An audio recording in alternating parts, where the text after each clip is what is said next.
5 octobre 2152, nous allons vous exposer l'aventure qui nous intéresse tous ici, le United Space Mission to Mars.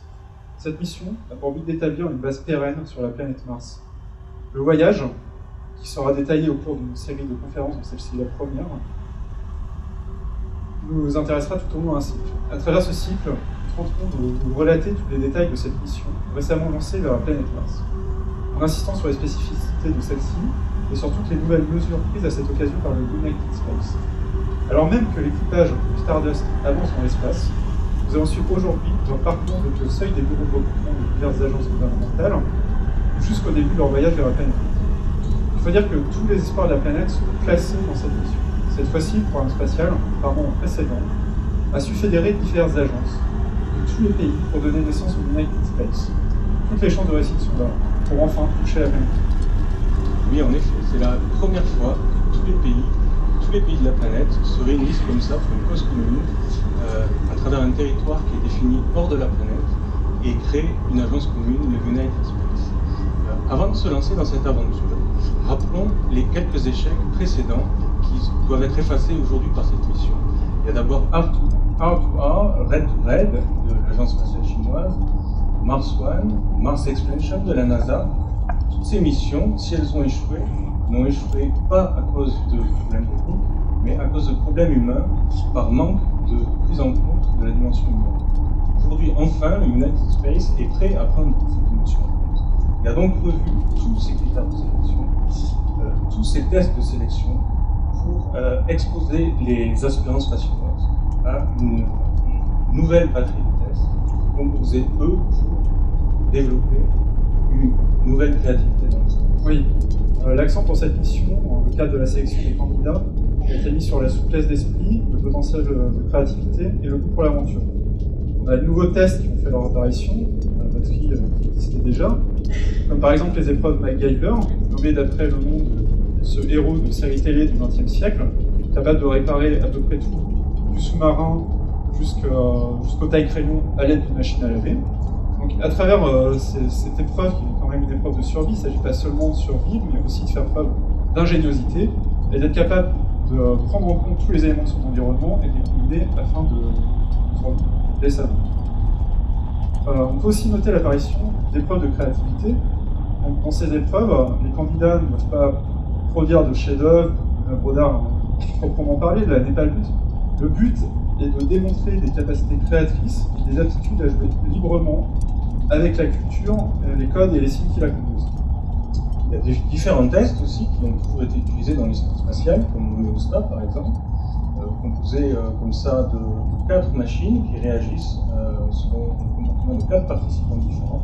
Ces machines réagissent au leadership qui s'installe dans le groupe. L'idéal étant que le groupe arrive à degré zéro. C'est-à-dire que le leadership comme ça se répartit harmonieusement sur les 4 personnes.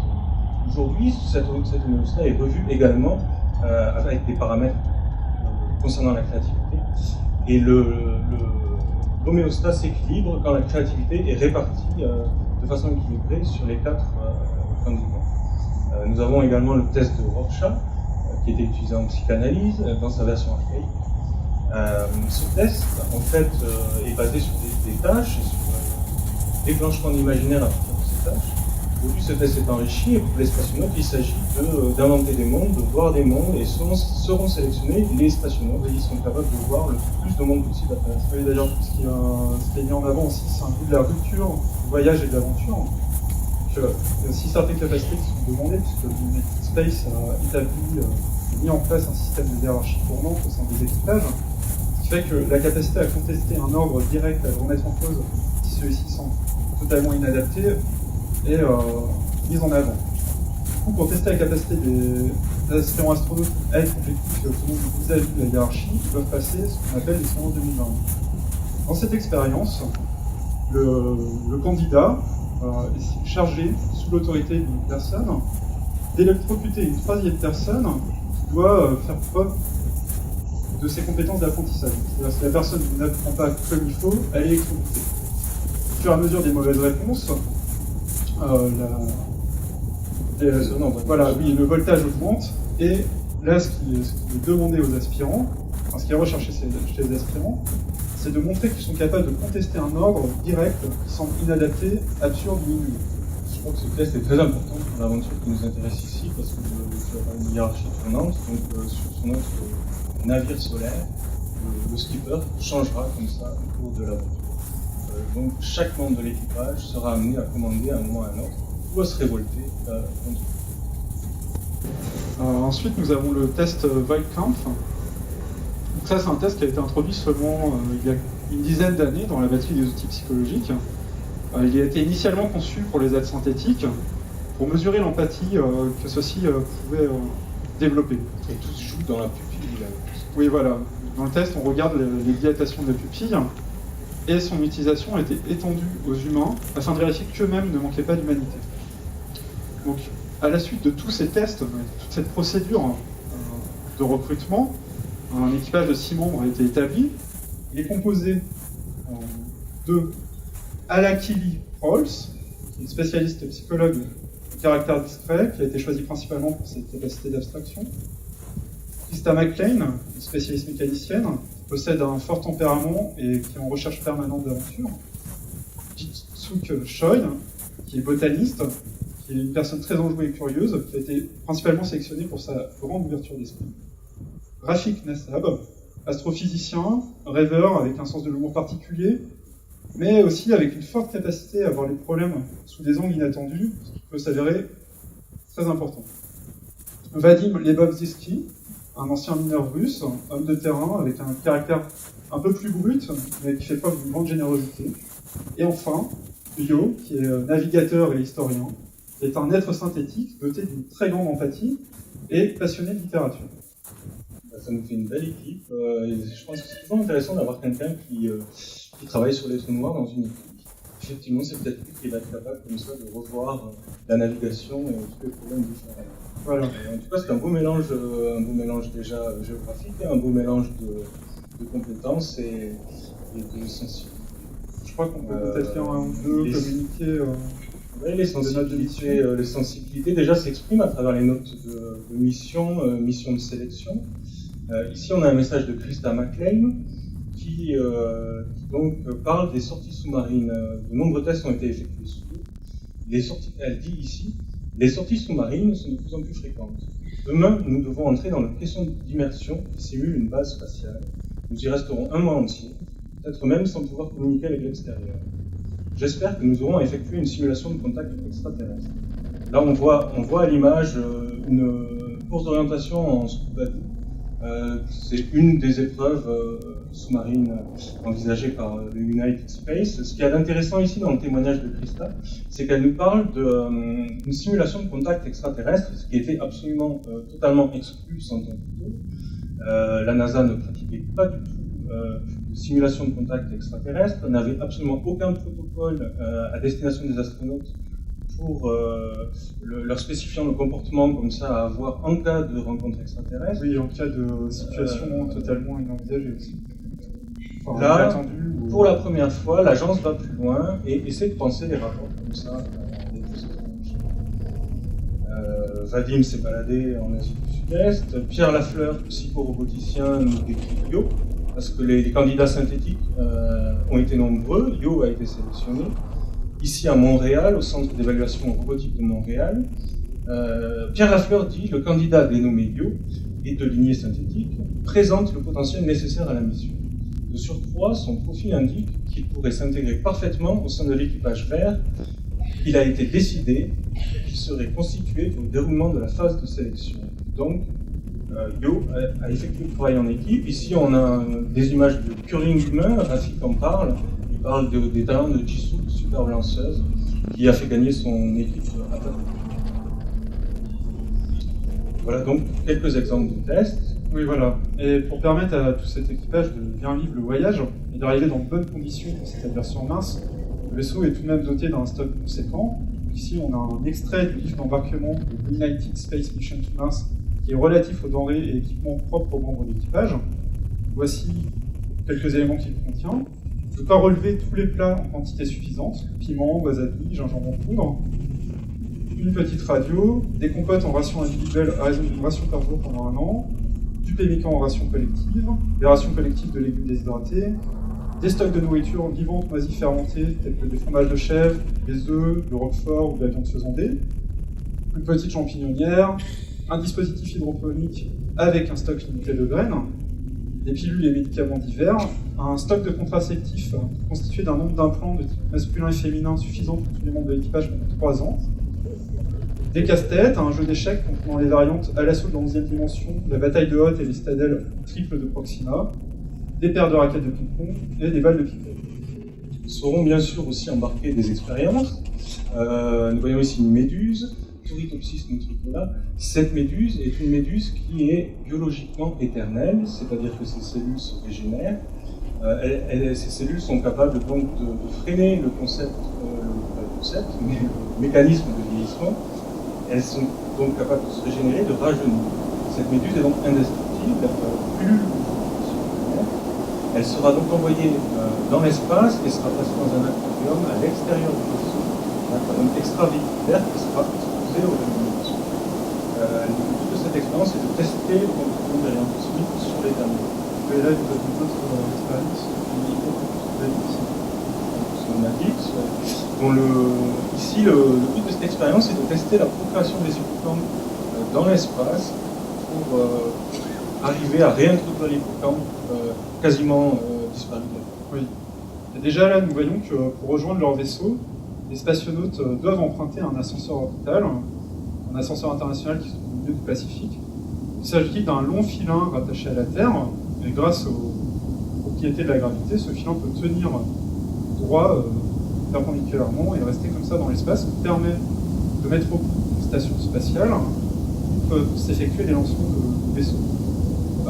Ça permet aussi à l'équipage de quitter le sol terrestre sans avoir recours à d'anciennes technologies trop lourdes, telles que les lanceurs de fusées assez archaïques qui se rendent beaucoup d'énergie. Ce qui est intéressant avec ce filin, c'est que le passage au noir, le passage à l'espace, comme ça, se fait dans un temps qui...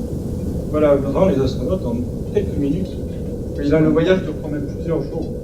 Donc, on peut le voir à travers notamment une note de Christa McLean, de notre mission, qui dit « Le voyage dans l'ascenseur a déjà duré plusieurs jours, pendant lesquels, après avoir allègrement arrosé son départ avec des flots de vodka, Vadim a vomi tout ce que son corps semblait pouvoir contenir. Personne d'autre ne semblait souffrir du mal en lui. Mis à part cet épisode, le calme et le silence envahissaient l'espace avant la grande agitation du début. Alaki est toujours aussi discrète. Parfois, j'ai l'impression qu'elle nous regarde de sa position de psychologue, comme si nous étions des animaux en cage. J'espère qu'elle finira par se gouverner.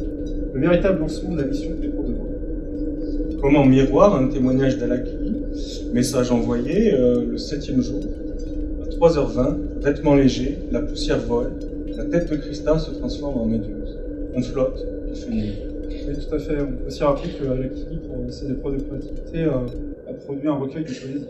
On peut aussi rappeler ici qu'Alaki a embarqué en mission cette paire de lunettes Inuit pour, selon ses dires, pouvoir se replier en expérience de réalité diminuée. Donc Alaki a embarqué ses lunettes pour pouvoir, à tout moment, être capable de revoir l'environnement du vaisseau spatial différemment et d'avoir une expérience qui la rapproche de son voisin. Oui. Donc les membres, après un bref instant sur la station orbitale, qui se nomme Space Pier, ils vont embarquer à bord du Stardust, qui est le voilier solaire qui sera leur maison tous les mois de voyage jusqu'à la planète Mars.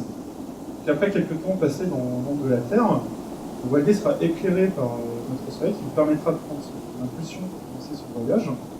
Et la lumière est quand même un élément important de cette mission, parce que d'une part, elle est le moyen de locomotion, c'est l'énergie qui permet à la voile de Stardust d'avancer. Elle a aussi un impact psychologique sur l'équipage, car une réflexion a été menée pour que les personnes à bord du vaisseau puissent aussi vivre cette lumière et ainsi ne pas avoir à subir trop fortement la sensation d'enfermement qui est inhérente à tout voyage spatial. Donc on a un couple d'artistes qui est composé de Lena et Misha Zoliev, qui a conçu un dispositif qui réagit aux rayons et aux particules traversant l'espace, qui crée ainsi un environnement lumineux évolutif qui vient casser la monotonie des parois du vaisseau. Peut-être que tu veux nous en parler un peu plus. Oui, en tout cas, c'est clairement un voyage dans la lumière visible, mais dans la lumière fantôme aussi. On y reviendra tout à l'heure, mais le moyen de propulsion de ce vaisseau joue avec les rayons lumineux du soleil, les photons, mais également le rayonnement photon. Mais l'environnement du vaisseau lui-même, en fait, est transformé par une lumière fantôme. Donc ce couple d'artistes, Lena et Misha Zoliev, ont conçu un dispositif en utilisant les airbags, le pied cosmique du vaisseau. Le pied cosmique du vaisseau, en fait, c'est une espèce d'airbag, de grande piscine, qui entoure le vaisseau et qui protège l'équipage du rayonnement cosmique. Les rayons cosmiques sont absorbés à travers l'eau et de cette façon-là, l'équipage reste sain et sauf. Mais en traversant l'eau, ces particules, des particules de très haute énergie, créent du rayonnement de Cherenkov, de la lumière bleue, qui est aussi la lumière bleue que l'on retrouve au fond des centrales nucléaires. Les détracteurs du projet, d'ailleurs, soulignent cet aspect-là. Ces particules traversent les airbags et donc dégagent de la lumière, et ce couple d'artistes ont trouvé un moyen de modifier l'onde lumineuse, c'est-à-dire que les particules, selon leur type d'énergie, leur vitesse, vont prendre des couleurs différentes et transformer entièrement l'environnement des spationautes. Donc, selon les régions de l'espace traversées, selon les courants de particules que les spationautes vont traverser, l'atmosphère se retrouvera entièrement transformée. Oui, donc l'équipage va pouvoir comme ça vivre une espèce de météo de l'espace tout au long de son voyage. Une météo de l'espace, c'est entièrement ça, et vivre une vraie expérience climatique dans l'espace. D'ailleurs, en parlant de rayons cosmiques, donc, je vous évoquais tout à l'heure l'utilisation des rayons cosmiques également comme moyen de propulsion. Ici, la voile solaire est dotée d'astromultiplicateurs qui permettent comme ça de décupler l'énergie solaire, c'est-à-dire que la voile solaire marche avec la pression de radiation des photons, mais en activant les astromultiplicateurs, cette voile solaire, en fait, va utiliser le rayonnement fantôme de l'univers, parce que toutes les particules fantômes, les neutrinos, etc., vont en fait dégager un champ magnétique qui va être capable de pousser cette voile. C'est une technologie absolument nouvelle qui transforme complètement la vision de l'espace, c'est-à-dire qu'avant on pensait qu'on jetait un élément dans l'espace qui dérivait dans le vide, on pouvait avoir un peu d'assistance gravitationnelle au passage d'une planète, comme ça courber la trajectoire. Ici, avec ce système de navigation, on peut envisager une assistance extragalactique. C'est-à-dire que quand il y a un flux de particules qui provient d'une source gamma très lointaine, on peut profiter de ce flux comme ça, sur les bords, se glisser plus vite. Si on doit traverser un flux trop violent, on peut couper ces astromultiplicateurs pour éviter d'être entraîné à sa terre. Donc la navigation dans l'espace redevient une navigation, redevient quelque chose qui a à voir avec le quelque chose. Oui, voilà, 6 aventuriers maintenant débuter leur voyage, ils sont en spatial, en direction de Mars, et ils vont devoir passer leur première nuit au sein du Stardust, dont le système de microgravité n'est pas encore activé. Donc, ils vont souffrir des désagréments qui accompagnent la vie en apesanteur. Leurs corps, qui sont plus soumis à la gravité terrestre, vont souffrir aussi. Les vertèbres qui sont soumises à la gravité ne se stassent plus, parce que là on est en apesanteur, ce qui fait qu'on a des douleurs assez aiguës au dos, et que le corps s'allonge jusqu'à 5 cm. Un autre symptôme... J'ai du mal à imaginer mon corps avec 5 cm. Un autre symptôme de cette apesanteur, c'est que le corps, le cœur, le cardiaque, donc, qui est habitué à fonctionner sous l'effet de la gravité terrestre, on ne voit pas le sang vers les pieds, celui-ci retourne naturellement vers le bas, et donc se forme, enfin, habitué à travailler pour envoyer le sang vers le haut du corps. Donc là, le problème qu'on a en apesanteur, c'est que le cœur va envoyer trop de sang vers le haut du corps et pas assez vers le bas, ce qui fait qu'on va avoir une accumulation de sang, notamment au niveau de la tête, et donc les spationautes vont se retrouver avec ce qu'on appelle des phases de lune, des moon phases, des énormes têtes. Des poissons-lunes transformés en astronautes, des astronautes transformés en poissons-lunes. On a un message de Vadim d'ailleurs à ce sujet. Vadim qui s'exprime pour la première nuit, cette première nuit passée dans l'espace, qui envoie un petit message très court. Notre traducteur automatique traduit ici d'une façon automatique. Première nuit difficile dans l'espace. Je mesure 5 cm au-dessus. Je pense que les os me font mal. Donc là, c'est le tassement, le non-tassement dans l'espace. qui fait mal aux fonctions entre les os, mais qui doivent procurer une sensation très étrange de malus. Oui, on peut noter que les temps de repos sont des moments importants aussi dans la vie d'équipage. On a des temps de récupération qui sont nécessaires pour la bonne santé des astronautes, mais en dehors de ça, il est primordial d'aménager des plages où les astronautes puissent se libérer de la pression du voyage. C'est le moment de se retrouver. Voilà, les passions et les tensions qui les animent puissent être expulsées.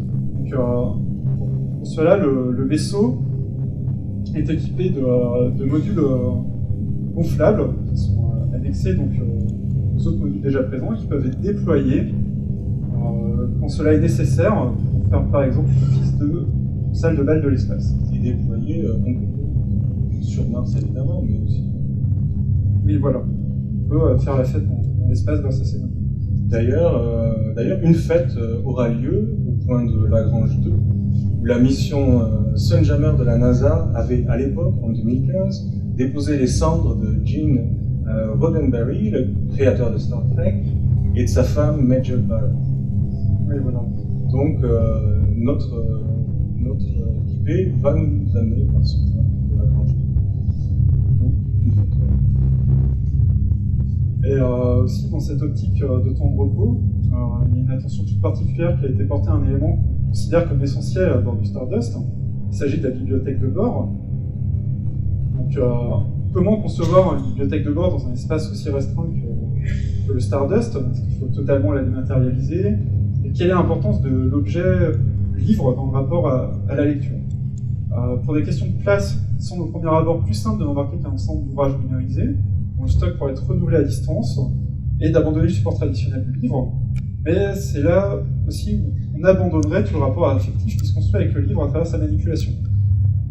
Du coup, un dispositif a été mis au point pour permettre à la fois d'embarquer un grand nombre d'œuvres sous forme numérique et de pouvoir les consulter sous forme de livre. Donc un nombre limité de livres vierges de différents formats sont mis à disposition de l'équipage. Donc là, on a un échantillon, par exemple, des formats qui ont été embarqués. Là, on a du grand format, on a du format carré, des formats poche, tout ça. Voilà. Et l'équipage, avec ces formats vierges, totalement blancs, va pouvoir aller d'une imprimante dite Ghostwriter, les remplir avec un texte contenu dans la base de données de la bibliothèque de bord. Alors, l'encre utilisée par le Ghostwriter est conçue pour être détruite sous les effets de la lumière, et au fur et à mesure qu'on lit un ouvrage, qu'on vient d'ancrer, le texte s'efface. Il s'efface quand même à une vitesse suffisamment lente pour qu'on puisse lire le texte. On voit que ça commence à s'effacer. Je sais pas. Et donc, du coup, oui, une fois l'ouvrage fini et redevenu vierge, il va à nouveau être ancré. Ça, on peut reprendre une nouvelle lecture, recommencer une nouvelle aventure, tout en gardant l'objet vivant. Donc la bibliothèque de bord contient bien sûr des œuvres issues de notre culture mondiale qu'on partage tous, mais aussi des cultures spécifiques à chaque astronaute, et des cultures de membres qui sont des cultures qui ne sont pas représentées au bord du Stardust. Au-delà du patrimoine qui vise à favoriser les échanges et la curiosité intellectuelle, la bibliothèque est pensée également de façon projective, parce qu'en effet, le contexte particulier d'une mission spatiale comme celle-ci, où aucun retour n'est prévu, implique que les hommes, femmes et êtres synthétiques qui partent devront construire une nouvelle société, on appelle là une micro-société, puisqu'ils sont que 6. Ça, c'est vraiment super. Voilà. Tout est à fait. Du coup, ils vont devoir établir leur propre culture dans laquelle chacun d'entre eux pourra s'établir. Un des outils mis en place pour les aider dans cette tâche, c'est ce qu'on appelle le feu de camp. C'est un module du vaisseau, au sein duquel on trouve un système de projection holographique, on trouve 6 sièges, et l'ensemble du module veille dans une ambiance sonore et lumineuse que sous doit pour rappeler un peu le feu de camp de notre enfance. Les astronautes sont ensemble. Oui, pour discuter, et comme ça, ils transmettent et construisent des récits à plusieurs. Ça rend compte sur le graphique. Celui-ci, par exemple, peut plus servir à projeter le graphique. Ils ont aussi accès à un ensemble de données d'holo-images, d'holo-vidéo, qui leur permettent d'activer différents éléments. un système aussi. Oui, voilà, c'est constitué un système de projection vidéo qui projette sur une demi-sphère située à ce qu'on appelle le plafond. Et là, pareil, les astronautes peuvent s'en servir pour projeter des morceaux de vidéo, ou bien du texte, ou les dessins qu'ils auraient exécutés, afin comme ça de partager entre eux et de construire leur propre cosmogonie. C'est intéressant que tu parles de cosmogonie parce que ce dispositif me fait penser à une hypothèse ancienne maintenant, la fameuse hypothèse du planétarium. Cette hypothèse comme quoi, cette hypothèse émise au XXe siècle, comme quoi on vivrait dans un planétarium et tout ce qu'on voit dans le ciel serait une projection d'une espèce de civilisation, de super civilisation, une civilisation de 3 ou 4 sur l'échelle, par la chaîne, qui comme ça maintiendrait les humains au sein d'un planétarium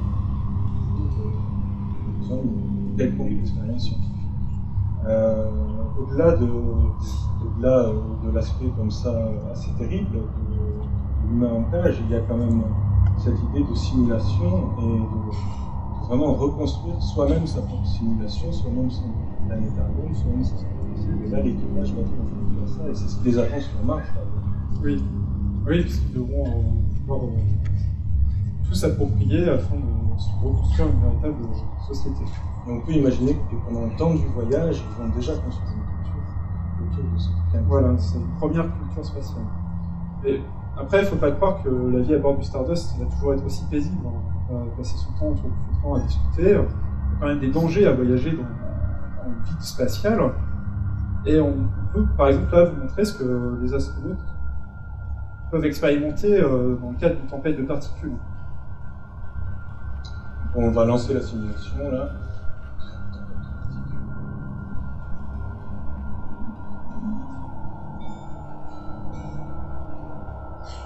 Voilà, donc les astronautes, malgré leur bouclier cosmique, seront forcément soumis à des réflexions.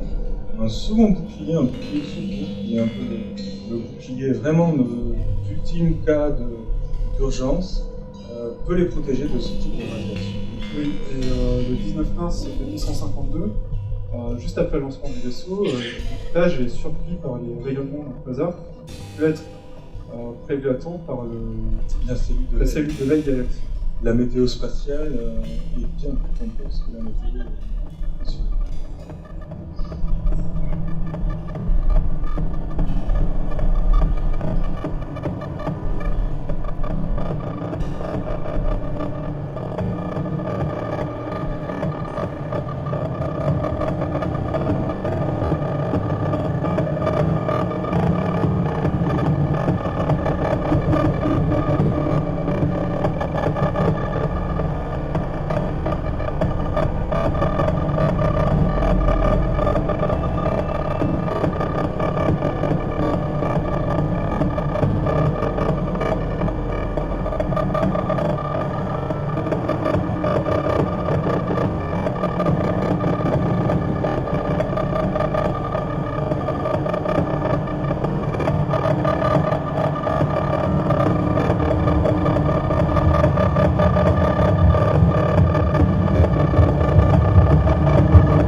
Nous avons ici un texte d'Alec qui s'exprime elle aussi dans sa langue maternelle, l'espace s'appelle les racines.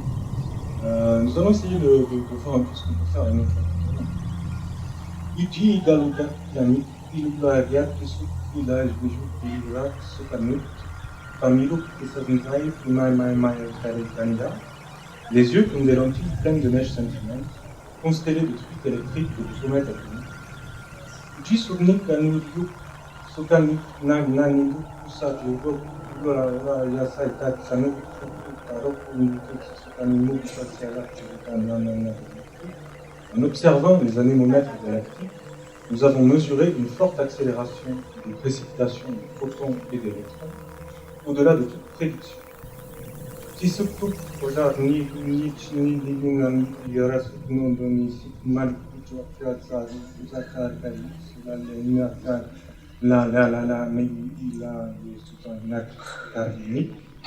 une avalanche dont la poussée sur notre voile est quantifiable, un tsunami transformant notre exosquelette en aurore boréale, accélérant notre navigation dans la bonne direction. L'exosquelette donc est la structure des artistes. Imad mutat ni muman blarak malina kinyak silat. Plancton porté par l'énergie des vagues, oiseaux sur les vents cosmiques. Tarotuzu, goodbye, à la clé.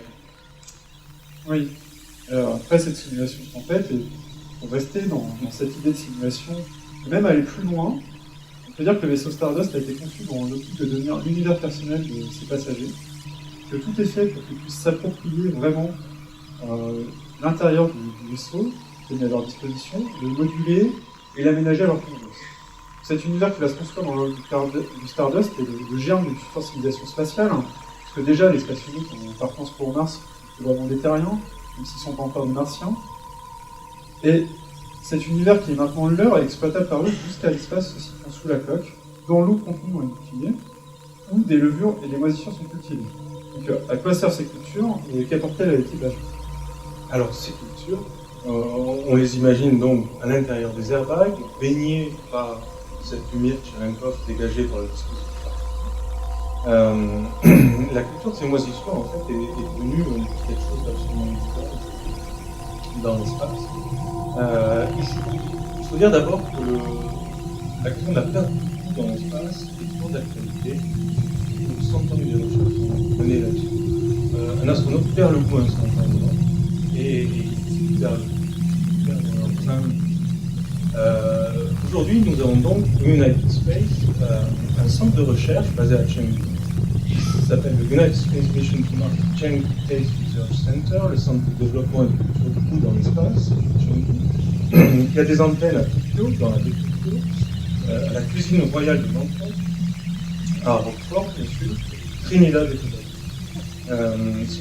Un rapport de ce centre constate disparition dans l'espace et préconise, pour pallier à cette disparition, la mise en culture comme ça, moisie, la mise en culture. Le rapport dit qu'une synthèse des éléments épices, condiments, produits laitiers, recettes et bactéries les plus disponibles sur la planète Terre a donc été minutieusement établie.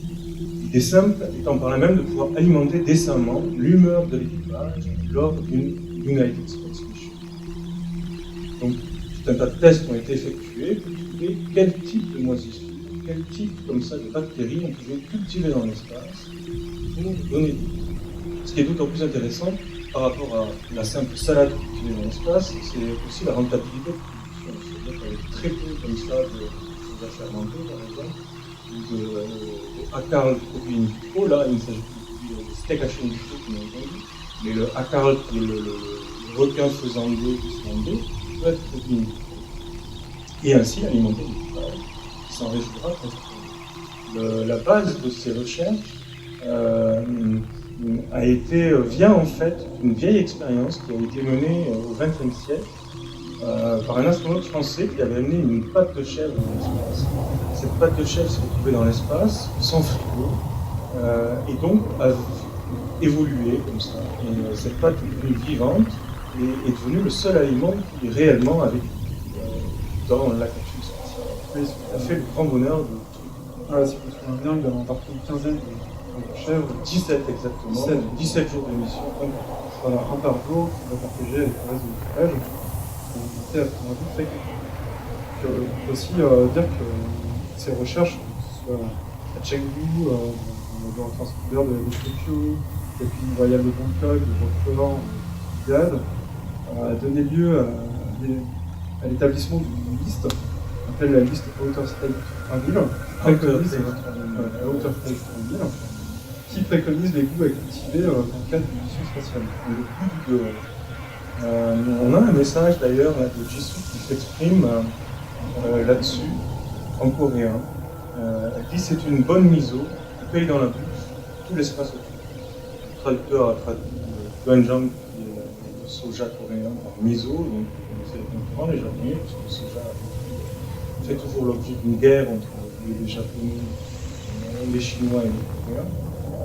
Parce que le nord-est de l'Asie est toujours resté 100 ans plus tard sur le soja, fermenté bien sûr, et le sud-est sur l'est des poissons coréens. Donc ce qui explique la présence au centre. Jisoo, justement, qui était commandant de bord, mentionne dans un rapport.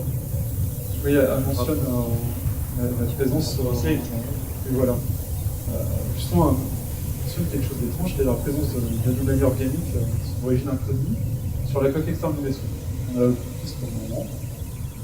Mais tout ça, je pense qu'ils en parleront plus dans la prochaine conférence. Ce sera aussi question des aspirations des différents membres de l'équipage, pourquoi ils se sont engagés, quelles sont leurs réelles motivations personnelles, les impacts de tensions politiques sur Terre sur les missions internationales comme celle-ci. Il y a quand même des personnes de pays différents, si leur pays décide de se retirer pour space, qu'est-ce qui se passe, quel impact sur la mission en cours. Aussi, on a au programme pour la prochaine conférence une rencontre avec une comète, ou encore une invention de la Lune, qui sera plus la prochaine fois. Merci de nous avoir suivis. Merci de nous avoir suivis.